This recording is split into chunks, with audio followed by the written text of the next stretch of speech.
Hey guys, Nina here, welcoming you to another reading from the Ladies of Horror Picture Prompt Monthly Challenge, hosted by Elaine Pascale on her channel, The Godmother of Horror. If you'd like to read along or read previously published pieces, please visit spreadingthewritersword.com or ladiesofhorror.com.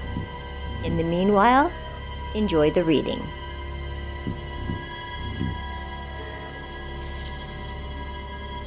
Guardian Angel by Kendra Smart. The sun had shone brightly that day. The temperature had been so nice. The perfect transition in degrees as the sun waned and the moon rose. A day to remember in the worse off weather days. A festival had been opened to celebrate the change in season from spring to summer, to let the residents of the working colony shake off the cold and have some fun. This year had been filled with long nights and even longer days. The work had been hard on both, those going to work and the ones left to mourn their absence. Mary Fairborn had watched not only her grandfather but her mother make the daily journey off to the shuttle that would take the chemists and scientists to their respective places. Her mind had not been sparked by the sciences, but by the humanities, so she found herself capped and donned in the medical services provided to the colony. She stood in this field alongside deeply dedicated colleagues and friends who felt the same as she did, dedication-wise. Her favorite times, though, were when they got to focus on the children.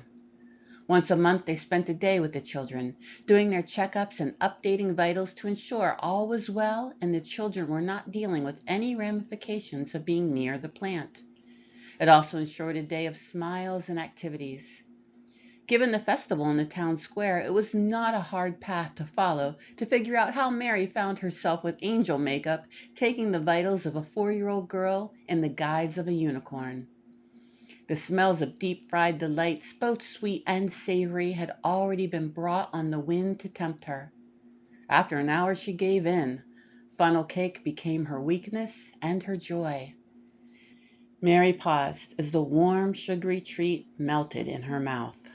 Her people-watching took over the storm of a prioritized mind. It was nice to just exist for a moment. Couples and families, both old and young, made their way across the fairground. The music that was playing through the speakers was joyful and uplifting, true instrumental carnival music. The lights were buzzing as they began to come on, but it wasn't yet the true time to enjoy their brilliance.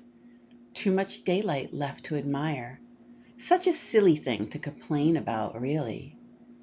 Mary watched as the free-to-go young ones raced around, crying in wild abandonment, as now responsibility was over, along with obligation. Now happiness could be embraced. It also meant her part to play was almost done, too. She fixed her stiff cotton cap as she went to the sanitary fountain to wash her hands. The obscenely bright yellow foundations had been installed years ago to mimic those used by the scientists and other plant workers. It did the job of sparking the children's minds in the light of science. A vibration from her pocket caught her focus as she pulled her phone from her scrub pocket. Mom. Accepting the call, she wasn't even given the time to suck in her breath it would have taken to say hello. Operation Vermilion, Mary. Start Operation Vermilion. The call broke before Mary could even form a thought, let alone words. But that mattered little. The time was for action. Mary immediately knelt by the fountain as she and the others had been trained. She began to pry at the metal door with her hands, desperately trying to get it open. Nothing mattered more than sounding the signal. She felt the metal ripping at her knuckles, her hands, her nail beds. Anything she put in the way of open and close was an offering. The ground under her feet moved, a ripple more than a quake, but the extra momentum helped jar the door hinge fly free. Mary felt her weight and world shift and tried to adjust, but her ankle went too far left, and a solid pop let her know she was in for a painful time. A brief moment allowed for the pain to scream free from her lungs, and then it was back to business. The door was open now, and the red phone inside lifted easily. A crackle in the air as the music ceased, and the silence, save for Mary's haggard breath on the airwaves.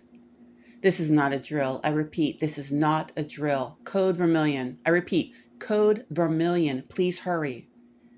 She repeated the message 5 times before her own pain in getting herself to safety became a priority. But she had time, the time to take in the moment around her before subjecting herself to mind-numbing agony.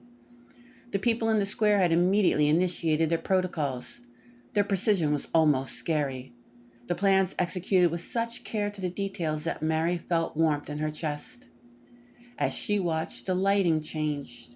The sun seemed to go down so quickly as night filled the air, allowing the various rides to shine their lights in true brilliance, the true perfect time. Their glowing lights that fell in the millions in her eyes highlighted perfectly the ash falling from the sky like snowfall. Hopefully her mother and grandfather's actions helped. Hopefully she was quick enough to save lives. More ripples pulsed through, and there was a shudder as the earth seemed to crack near her. In a moment, it was as though she weighed nothing. Her body was flying in circular spinning motion. She could still hear the faint strains of the violins and organ music of the carnival playing. The vision she saw from up here was like that of a fever dream of a child. From the ground, a young girl who had been ushered onto a bus watched as her whole world shifted in but a few moments. As the bus shifted finally forward and they began to rush away from the colony, the unicorn saw her angel fly, flying with wings of electricity.